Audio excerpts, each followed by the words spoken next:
am very happy to introduce our panelists for this afternoon, and in one case, evening. And they are uh, Dotsie Bausch, who won silver at London 2012 in team track cycling, if I said that right, in the velodrome, and then since then has parlayed that and moved on to having even greater influence with a nonprofit called Switch for Good, which uh, which which is all about getting athletes to understand that going dairy free and plant based can enhance athletic performance and thus also reach their fans. And of course, there's an environmental benefit to that and a climate benefit to that. Then we have Damian Hall, who is an ultra marathoner from the United Kingdom. Um, what that means is, well, we'll talk about it with him, what it means. Um, but Damien runs a long way fast, and he has started a group called the Green Runners, which we will discuss as well. And then we have Camila Pirelli, or Cami, but you all may know her as La Pantera Guarani, which in English is the Guarani panther. And the Guarani are the indigenous people of Cami's native Paraguay. And she is a recently retired Olympian who was in Tokyo 2020 as a hurdler, also a world-class heptathlete. And well, we've got a lot to discuss. So thank you all for being here from Puerto Vallarta, Mexico, which is where Dotsie is right now, even though she is from the United States. She's in Puerto Vallarta, from the UK, and from Paraguay. And I'm going to start with Cami. Cami, bienvenidos. Acting Green Forum. Great to see you again. Um, and tell us a little bit about trying to bring the intersection of environment and sports to a country like Paraguay, small country with great natural resources, but a country where a lot of those natural resources have gone to other countries. How, what's that like? Hi everyone. Good afternoon, good evening, good morning. I don't know everybody. Um well, it's a pleasure for me to be here again. I think I've been this is the third year, but can you hear me? Yes, we hear you fine. Okay, perfect. So the thing is the most challenging thing for me is to teach them, Paraguayans, that our resources are gonna be over soon if they are not taken care of. Like we have so many.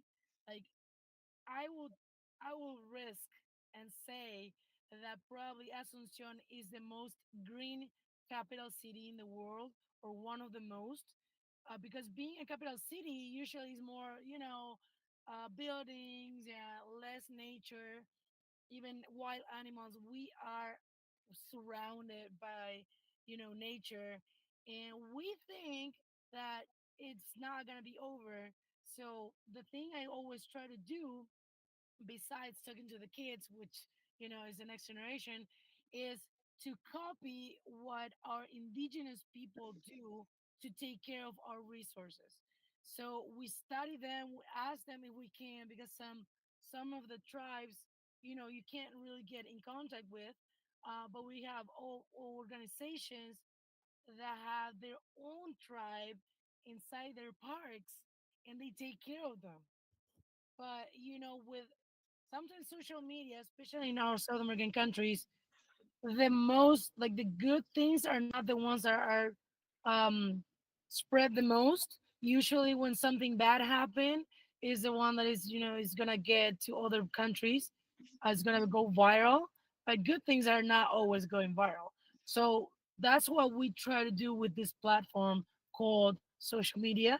Um, trying to take care of our resources using, that information. Fantastic. And you mentioned the Guarani and the indigenous people, and of course La Pantera Guarani, and you also mentioned the next generation. So I'm going to fuse those two together. Uh, Talk a little bit about, Cami, Las Panteritas. Did I say that right? And how You did. and how um, and how you can educate that, tell what they are, and then how you can educate them about the need for environmental stewardship. Well, the good thing about being a small country is that a lot of people get to know you, especially in sports. I am in close contact with the Olympic Committee president, with the national president. Even like last year, I got one of the 100 most influential women in the world by BBC. So the president actually, share the congratulations about my nomination and my, election. So I know that if I have a plan and I go to the president or the Olympic Committee president and I told them, well, I'm going to start this academy, Little Panthers Academy, La Academia Las Panteritas, they are gonna be so into it, and not because I want to leave, a legacy of what I was. I want to be the godmother of the next generation. I also want to fuse, what I grew up with, because I grew up in the countryside, 300 kilometers away from the Asuncion, from the capital city. But I grew up with the wildlife and nature right next to the river. A lot of people that live in the capital city don't know what it's like, and I want to share that. So in my academy, I want to be based not only sports, not only the legacy of the Pantera Guarani, but also talk about being green, how you can live be more green. Not You don't have to be, it's not really hard to be green, right? You have to recycle. You can be different. You can have different containers in your neighborhood. You can teach your kids. You can do videos in social media. Like I told Lou, like a few days ago, I was like, I don't know what to do with my plastic bags, because even though I have, you know, bags for the supermarket. Sometimes other places they don't have other other bags to stop using plastic bags. So what do you do when I have them? I want to use them, but I feel the responsibility that I shouldn't be using them. Or when I have plastic bottles, well, we know that we have separate containers, but what else? Like, what can we teach people to be green in their houses? So it will be, changing house to the next house, then it's gonna be the neighborhood, and then at the end it's gonna be the whole country. And I am about to have a meeting next week, with the Olympic Committee president to tell them that the Olympic Committee should have a department, a green department. So it's gonna be the start of the Green Little Panthers also. So I Well, think being an athlete and being in the side of the environment, it goes along. It's really important. and just first of all, that's so great that you're meeting with the Olympic Committee and that you're going to present this, and we want to hear back on how it goes, how that meeting goes. Also, just to the viewers and listeners out there, when Cami's talking about the president, like that's the president of the country that she knows. And then when she's talking about BBC 100 women of 2023, that wasn't like the 100 greenest women or the 100 best heptathlete women. No, that was the 100 women. Like she was in a list with Michelle Obama and oh gosh, Gloria Steinem. And uh, so, not to embarrass you, but I think you can really be a treasure, already are for the country. And now to put this, using your athletic fame to kind of make Paraguay a green leader, through the Olympic movement, through your personal brand, and through Las Panteritas is amazing. So thank you, Cami, for doing that and for being part of our movement. Now I'm going to go to Dotsie. Dotsie, bienvenidos. And it's great to see you. And look at how our colors match. And folks, this was not planned. I don't know. Wait, you can't see Dotsie now on the video feed, but you will, and then you'll know what I'm talking about because Dotsie has similar colors. Anyway, so Dotsie, talk a little bit about Switch for Good. There's Dotsie. Now you can see the colors that we matched. This was not planned. I love the look. So talk about what Switch for Good, the big picture of what Switch for Good is about, and athletes' perceived need to have lots of meat and dairy in their diet. I know I'm setting you up. This is like, I'm teeing you up. Go. Yes. Hola, buen dia y gracias, Lou. Oh, gosh. Yes, you're teeing it up quite well. I changed over from eating an almost entirely animal-based diet to a plant-based diet 2 years before Olympic Games, before I stood on the podium at 40 years old. So I was not so young. Our competitors were 20 years my junior, and I found that I had more strength, more energy, more resilience, less inflammation, and so I was kind of on fire about sharing this with the world.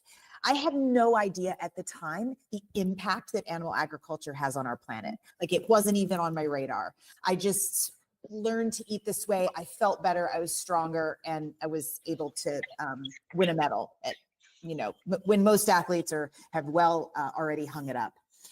And so post Olympics, I looked into, I was passionate about, and I looked into what could I form, what kind of organization or action plan, whatever it might turn into, that would help people from all over the world understand the power of plants and the dangers of eating animals, but more from a health perspective, from a performance perspective, from a food justice and food equity perspective. But as I went along the road, I started uncovering that eating plants instead of animals, even if you changed your plate just once a day or once a week, has a powerful effect. And can have a powerful effect on saving the planet, because food is so powerful on so many levels, right? We have the opportunity 3 times a day, us athletes 6 times a day, when we sit down to eat. We can choose the longevity of the planet for future generations. And eating animals is destroying the only home that we know. And I'd be happy, Lou, to kind of go into the details on that, because it for me in the beginning, it was a little cagey, just really peeling back the layers and understanding the pollution of the waterways and how it contributes to greenhouse gas emissions and how it's destroying local ecosystems. So I'm happy to go in that. But once I uncovered that, Switch for Good was born, because there were many more reasons besides just our own reasons to switch over to plants from animals. Yeah. And by the way, also for the listeners and viewers, Dotsie was in a movie about the switched, about how plant-based food diets can be beneficial to athletes, called the Game Changers movie. So if you look that up and are interested, you'll see Dotsie in the movie. But back to you, Dotsie. Mm-hmm. Now, in terms of going into the details, we only have a couple minutes, so I want you to nerd out a little bit, but just not like it, because I could do that for an hour, but we just don't. So yeah, for if you sure. were to say like the 2 or 3 factoids about the impacts of the meat industrial complex and the dairy industrial complex on the environment, on climate, what would they be? Just to give the folks a sense. the biggest impact is their waste, right? So we have billions and billions and billions and tons of waste from all of these large animals that we kill every year to eat. So to break it down simply, 3 areas that I think are the most important to know and to be aware of are the pollutants of nitrogen and phosphorus, right, that come out of the manure and fertilizers that are used on animals, and they do so much destruction in our aquatic ecosystems.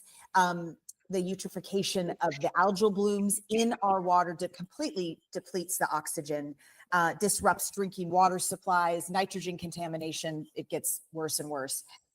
Secondly, though, are the pathogens, right? The bacteria and the viruses and the parasites from animal waste. And we just went through a global pandemic. So I probably don't need to explain why it's important that we look at the pathogens that animal agriculture is constantly bringing into our waters and the public health risks from contaminated water.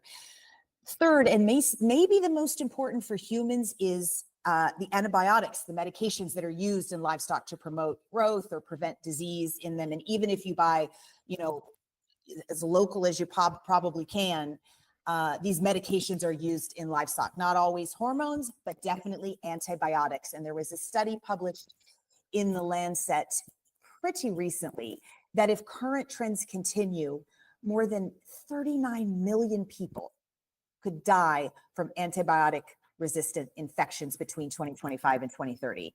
So it's not just the planet that will suffer, right? Those are some scary stats. So, but there's a lot of good news, Lou. Right? We can, look at focusing on plants. And I always tell people it's always about progress, not perfection, because everybody kind of goes, hold on a minute, crazy vegan. We're not all going to eat plants starting tomorrow and our breakfast. Is like, no. There's so many powerful ways that you can have an impact directly. I love that we have so much control over what goes in our mouth, right? Because not everyone can afford an electric car. I'm not exactly sure what to do about fracking. We have a lot of global problems, but I love keeping it local because the power's in our hands. Yeah, and I think that so well said, Dotsie. And I just to add to that, I think that one, the region, South America, is well known for beef consumption. And that's not going to stop like that on a dime. However, and what you said is progress, not perfection. If we could get folks in the region to go to have one less day of meat and one less day of dairy to start, that makes, a 20% reduction or a 25% reduction, depending on what, how much they're starting with.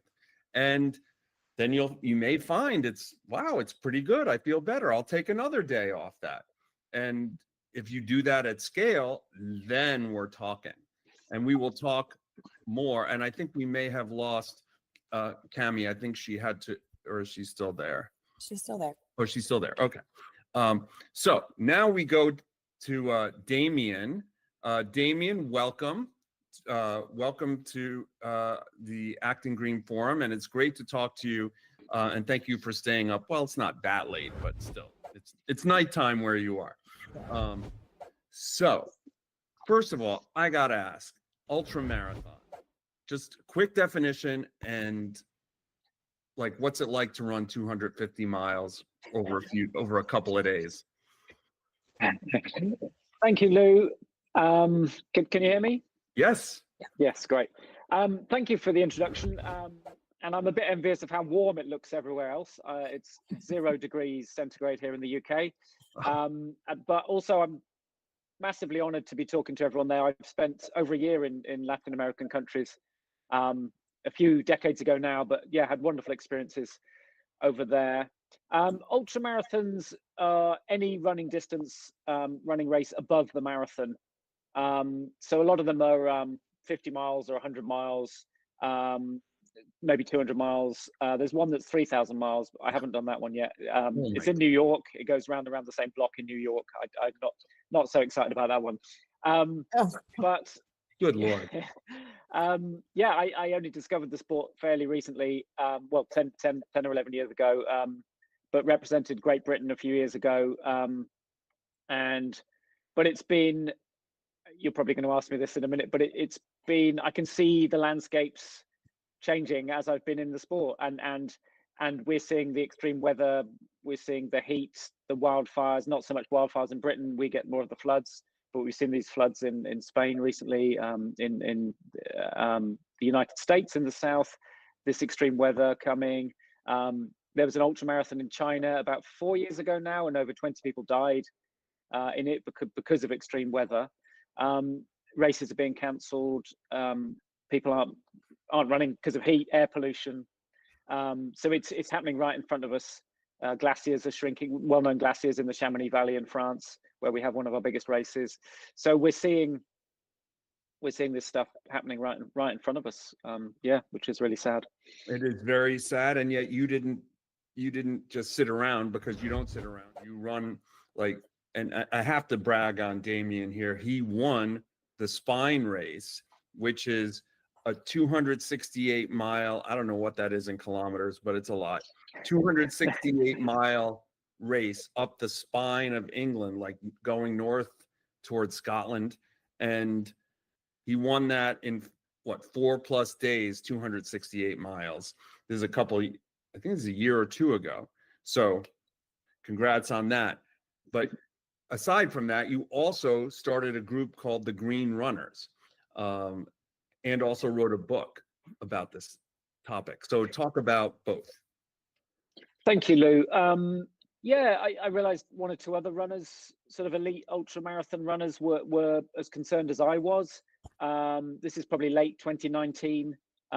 There's a group in the UK that around the world now called Extinction Rebellion, and they were doing protests.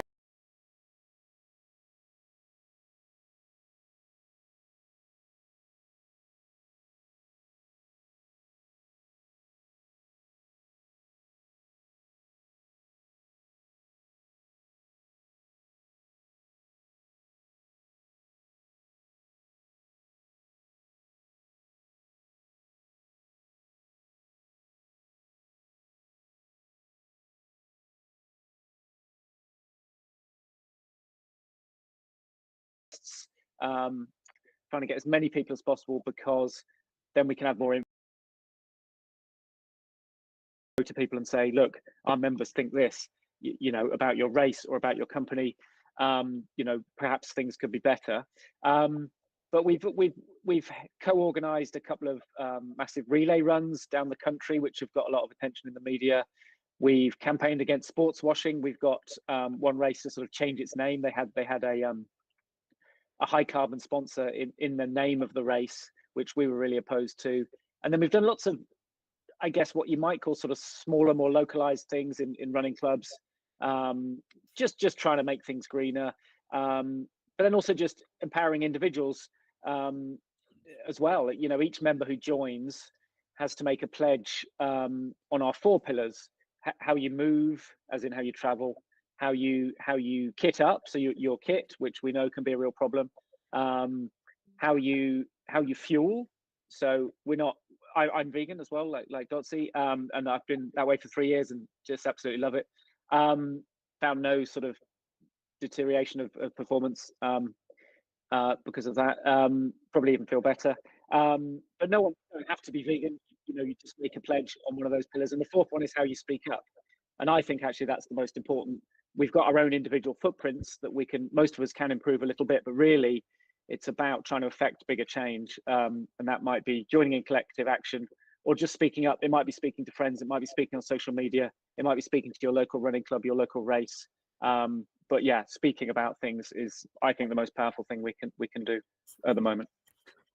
Amen. I always say there are 2 4-letter words, because 4-letter words can be seen as bad, but the 2 4-letter words for me are talk and vote. Those are 2 massive words. And also in the case of Damian, well, it's a 5-letter word, right? He wrote a book called You Can't Outrun This, or We Can't Outrun This. We can't run away from this. We can't run away from this. I was close. And so go on your local bookseller online, buy it. It's really good. And now I'm going to bring everybody in to chit chat to take this to the next level. One thing that I've noticed is that, when I go to Acting Green Forum or Green Sports Alliance or Sport Positive Summit, any of these great events, either virtually or in person, I automatically feel like I found my people. They all understand me. I don't have to explain what green sports is. They all get it. But like when you go out to the real world, it's like I'll say green sports, and they'll say, oh, well, like the Philadelphia Eagles have green uniforms. Is that what you mean? And so my question is, with this long buildup, is what's the best way to talk about the intersection of climate and sports, or to audiences that are not steeped in this stuff? Because we need to grow our reach. Anybody who wants to take the question. You guys can go first.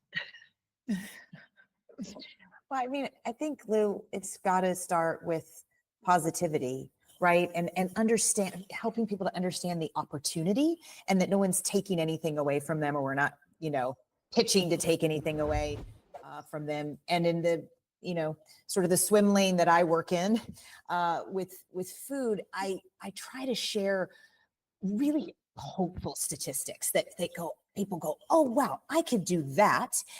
And I love to think about what would happen if everyone, did something just one day.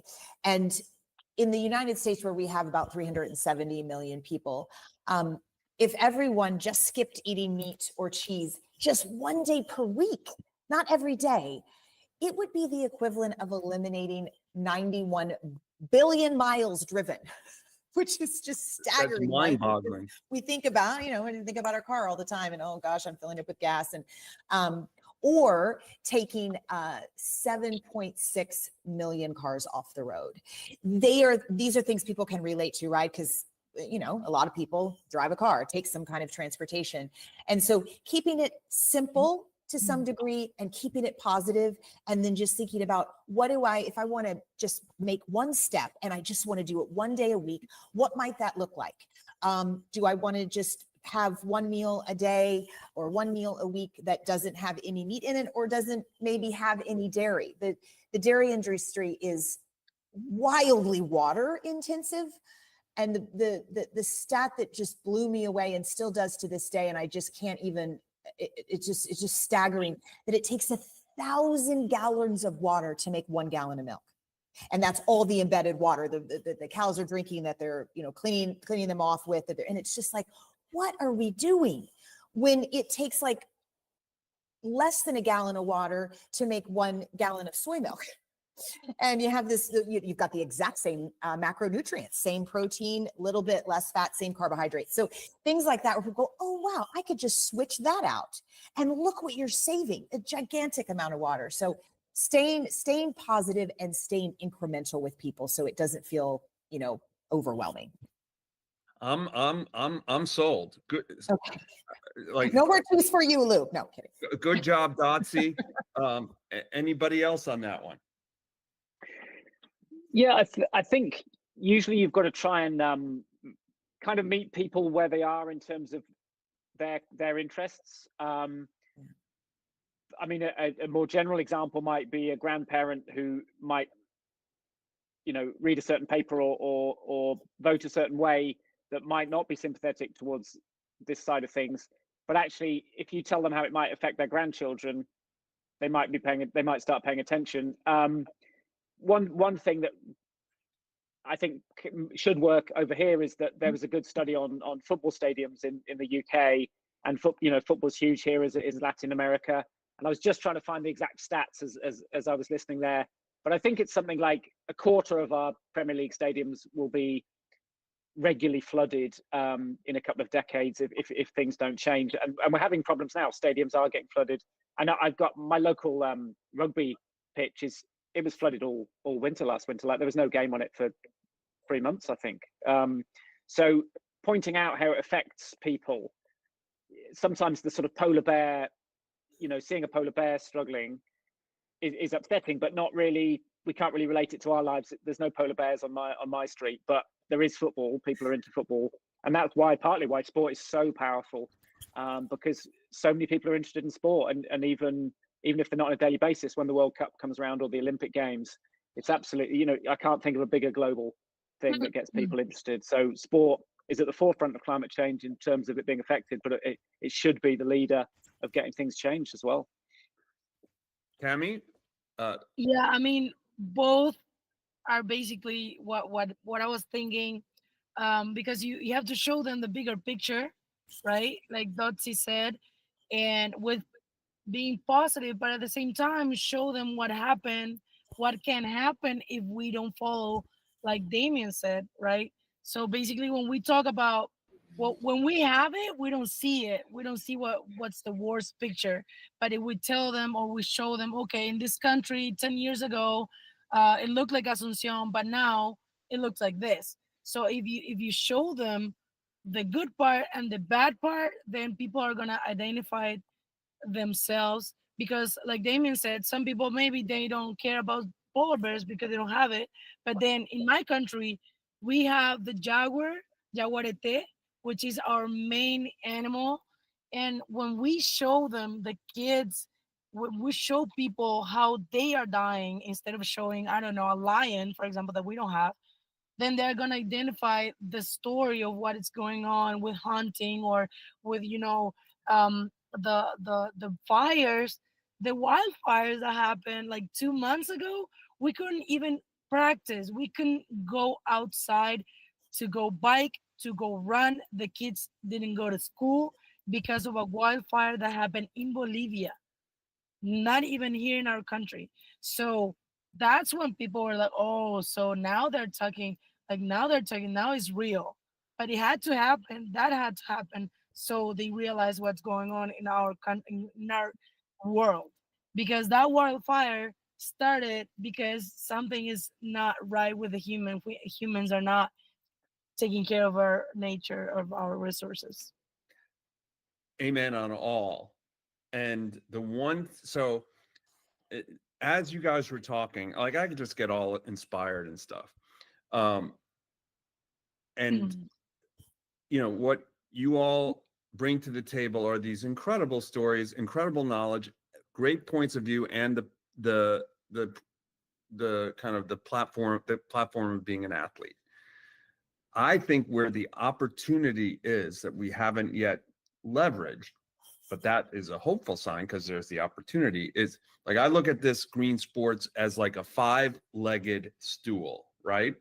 The 5 legs, one are the venues, and they've been greening, we're talking stadiums and arenas, right? LEED certified stadiums and zero waste games and recycling and energy efficient lighting. That is a sturdy stool. That's that leg that has been there for a long time. Then there are sponsors.